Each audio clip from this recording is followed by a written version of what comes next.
Racist power. 383-0616. If you want to call into the show, you've got something you want to say. I did invite usually my usual cohorts on here, but I didn't advertise the show too much. I've been doing that a lot lately because I've been trying to avoid the trolls. You know, there's not really much they always have to offer except call in with their nonsense. So, but we did do a couple good shows, in the past there. What's this person say in the chat room there? America is morally and ethically bankrupt. Just so. It's a wrap. Oh, I mean, I don't know what that person means by that. You reap what you sow. And what does that saying really mean? You reap what you sow. I wish I had the pastor on here, Dr. Peter Ventura. You can explain that. What does that mean? You reap what you sow. So I know what it really means. I mean, but why would it apply to America? I mean, America as a whole, as a country, has a foundation that is built of righteousness. I mean, if you look at the Constitution, I would say the second greatest document ever written. You know, if you apply it to everybody, and everybody has that equal opportunity, and we all are endowed by our Creator to life, liberty, and the pursuit of happiness, correct?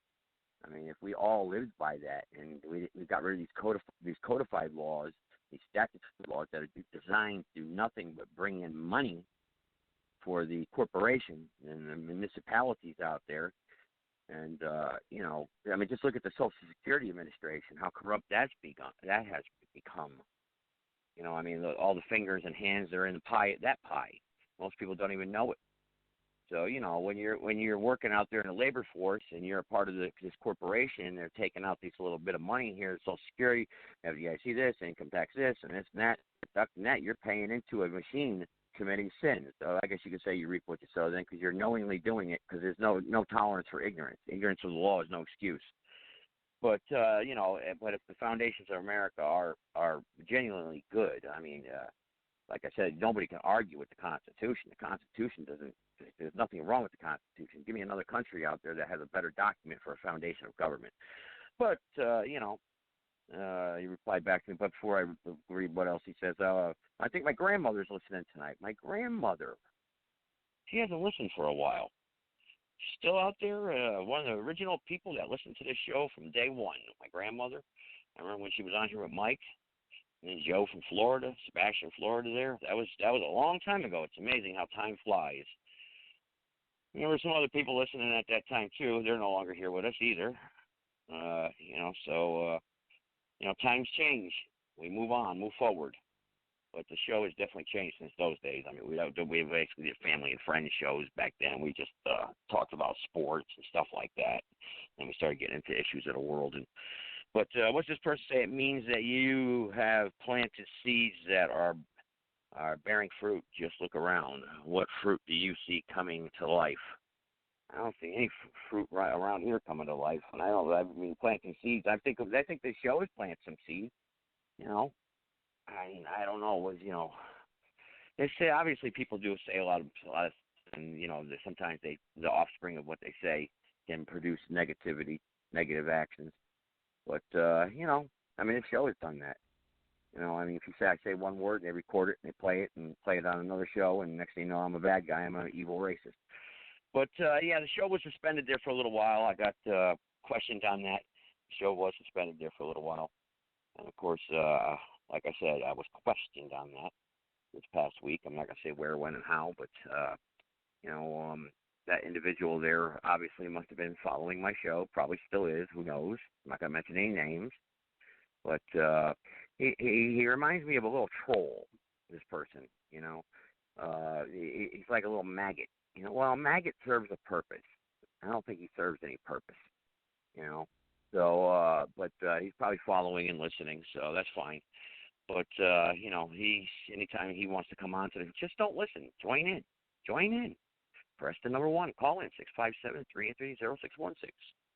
Let's talk about the Bar Association. Let's lawful, and let's talk about what the real law is. We could do that anytime you want. But anyway, anyone else out there, you got something you want to add in? I know I got some callers on here tonight who want to join in.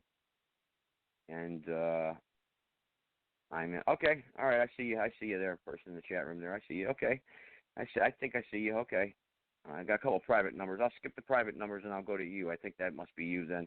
Someone sending me a message. Then I got an email here also, a question here for an email that I'll get to your emails in a second. I get the emails there pop up on the right-hand side of the screen. Most of them are just stupid comments, but I do get some good questions in there, so I'm going to start addressing that in the future. All right, let's see. I think this gentleman here, area code 404. Go ahead. I'll put you on. Go ahead. Mr. Gibson, thank you for taking my call. You're welcome. Long-time listener. I never call into your show, but I do listen to it. And when I was making the comment in the chat room, the reason why I was making that comment is that the United States of America, the corporation, let's call it America because that's a geographical location. Those are two different things. It's an amalgamation of many different people. So we view America through different lenses, depending upon your ethnicity, your background, how you were brought up, the influence that you have in your life. So when I was making the comment about being morally and ethically bankrupt, what I'm talking about is what we're seeing that's going on, because America, even though it talks about being unified, as we see today, is extremely divided. It's divided politically, it's divided religiously, it's divided ethically, morally, ethnicity. We can go on down the line, okay? You got Republicans against Democrats, liberals against conservatives, Black Lives Matter against All Lives Matter.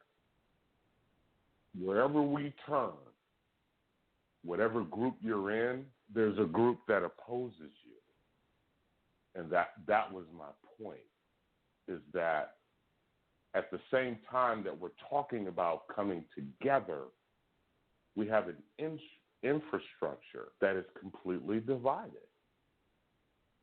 So the question begs to be asked. So the paradigm. Well, before you answer my question, because that was a good synopsis there, what you gave, what you were trying to say. But so we have a system. We have a system then that is designed to keep us divided. Basically, is that what you're trying to say? Exactly. And in the sense that it's designed to keep us divided, it will paint the picture that we're supposed to be united at the exact same time. And that's where the conflict comes in. You look at all the people who complain about Trump, and you look at all the people who support Trump. Now, I understand politics from a historical standpoint. I'm not a Democrat. I'm not a Republican. I'm not an independent. I definitely respect everyone's right to claim whatever side of the fence that they're on. But when you have that type of division going on, what's going to be the end result? You're going to have people who are, Trump's doing the right thing. And then you're going to have a whole group of people going, this Trump guy is just, we can't have that. We went through the same thing with Obama. We went through the same thing with Clinton. We went through the same thing with Bush. We went through the same thing with Father Bush. It's just an ongoing cycle of this division, whereas we're in the middle of the division and we're all, at the same time, we're saying, okay, let's come together. We can fix all of this. How do you do that when you're inherently divided? How? It's impossible. But is the foundation the framework of what the founders originally saw? I mean, we know they were divided from the get-go because obviously they took on the king and the British. So they're, or the Indians or whatever the heck you want to get into when you get into that conversation. But exactly. But the foundation itself, the document was there written to unite the people, right? Right. So my question is, with what you just said, the document was written to unite the people. We have the forefathers. We have the Bill of Rights. We have the Declaration of Independence. We have the Constitution. Now, let's fast forward from the late 16th century, which is 1700s. Let's fast forward to now. What's the problem? We have like you just said, we have everything in place. It's been in place for over 400 years, and we still fight. Maybe it's the free will, the free will of mankind. Man's free will. He won't be submissive or submit to a higher power, God. Well, that's a good point. But see, God is not in the Constitution.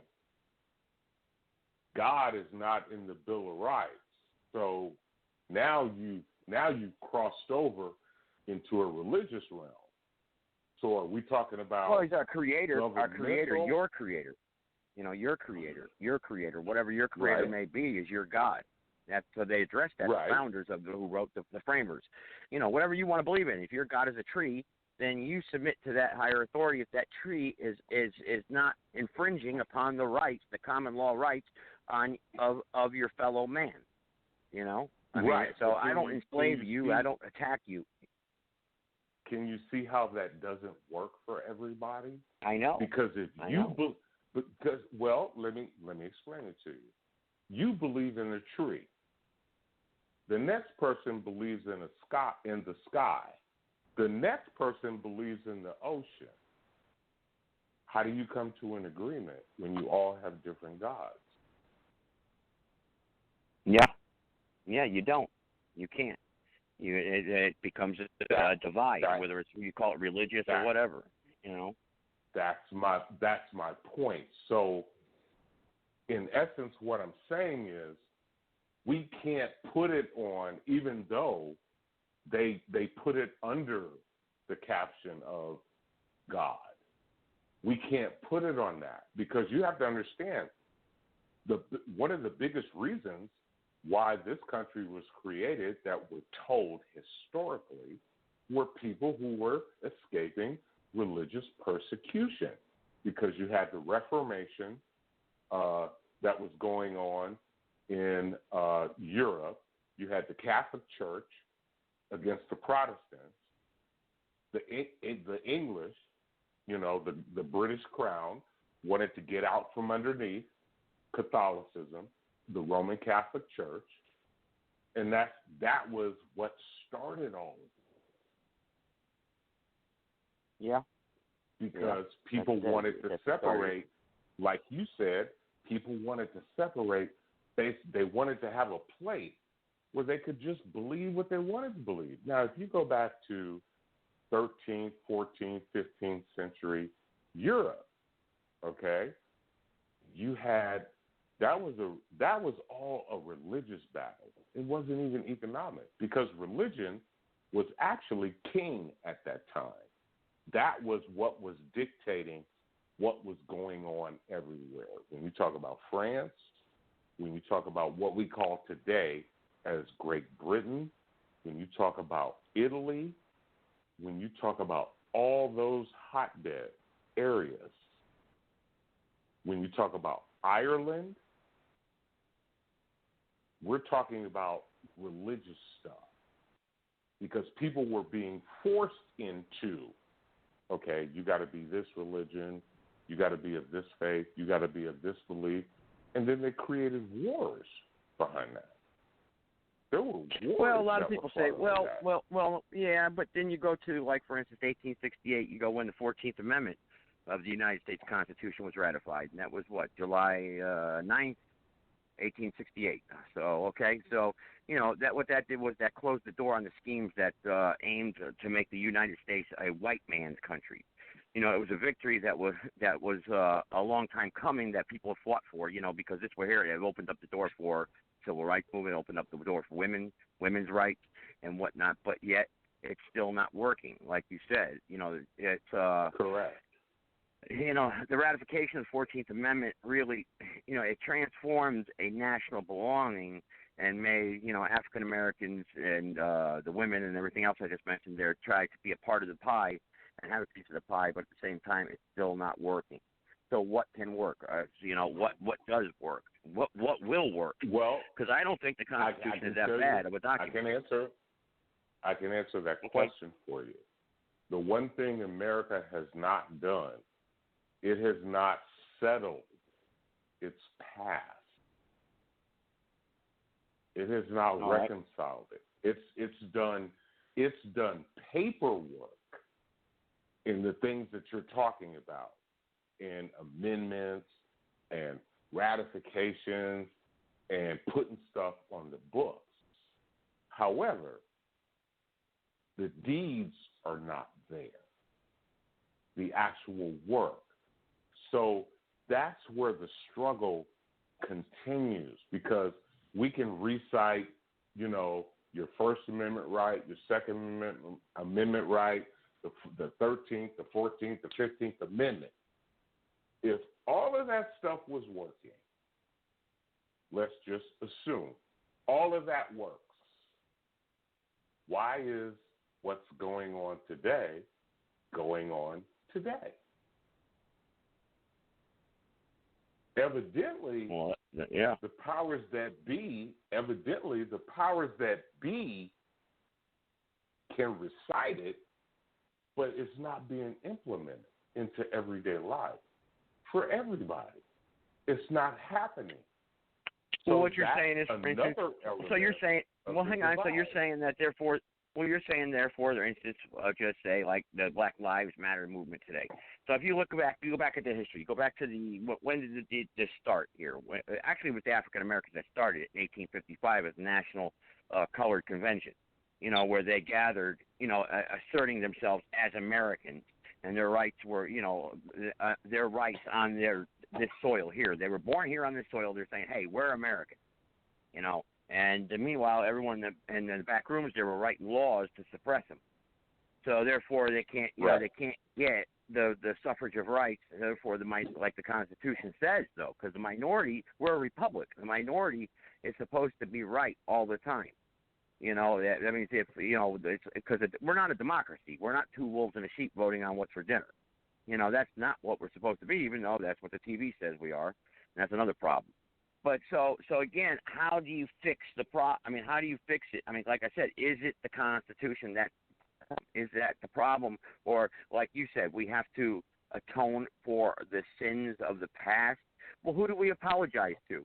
Do we apologize to so and so, my next door neighbor who's 14 years old, who doesn't have a clue what his great grandfather suffered and went through? How do we apologize? Okay. It's not that we have to apologize. It's that we have to acknowledge.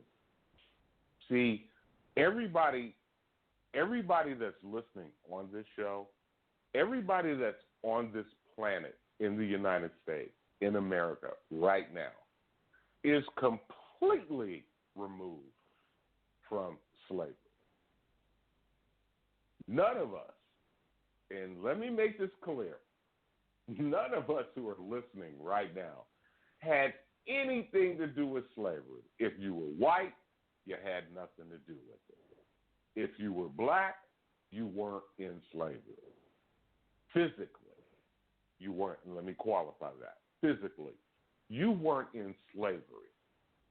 So it's not about apologizing. See, because there's an old saying, when you have a problem, the only way to fix it is to acknowledge first that you have a problem. And we refuse, and this goes back to what I was saying before with the element of division. Because when you create division, you can eliminate acknowledgement. Because the first thing a white person could say, well, man, that was 400 years ago. I didn't have shit to do with that. Why are you mad at me? And that's a legitimate argument because in reality, they didn't have shit to do with it. They weren't there. Yeah. They didn't buy no slaves. They didn't have no chains, no whips. They didn't have none of that. They grew up in a house. They went to school, and then all of a sudden they're thrown into this fray. And then here's the other side of it. You got the black people, the African Americans, whatever we want to label it. I'm one of them. Who, we're not going to forget our history. This is like the Jews and the Holocaust. Nobody's asking them to just say, hey, forget it. It happened. Get over it. Nope, not going to happen. That's going to be a part of their lineage and their history from here to eternity. They will never let anybody forget about that. Now, here's the parallel. Black folks are doing the same thing. We ain't going to let y'all forget about slavery. Not that you're trying to forget about it, but that goes back to what you were just saying. We won't, for whatever reason, and and this is something that I can't even, as a group of people living in the same space, we don't want to acknowledge it. We try to rationalize it. We try to say, well, it was because of this. Well, it was because of that.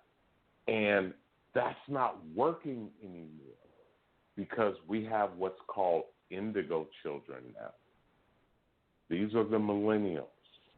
They're growing up in a digital age. So they have friends, even though they haven't physically met them, they have friends all over the world. So their vision of the world is different than ours. They can't figure out why us older people can't figure this shit out. So when we see the marches, they're connected instantly. Yeah, they're connected instantly around the world. Thank you. The information. So that's great. So yeah, right. So you can have a black person be in New Mexico, be friends with a white person in the Bronx, and them two people can be friends with an Asian person in Singapore, who can be friends with a black person in South Africa or a white person in Australia. We didn't grow up that way. So when we see these youngsters coming to the forefront now, all this stuff we're talking about, man, that shit don't make no sense to them because they didn't grow up like that. They're in a global world now. They're in a global world. Does that come into the one world? Does that conform? Does that conform into the one world government where they're helping not by choice, but Yes, you better believe it. It definitely does. Mm-hmm. Well, I got other callers here. May want to talk to you too. So I'll hang on.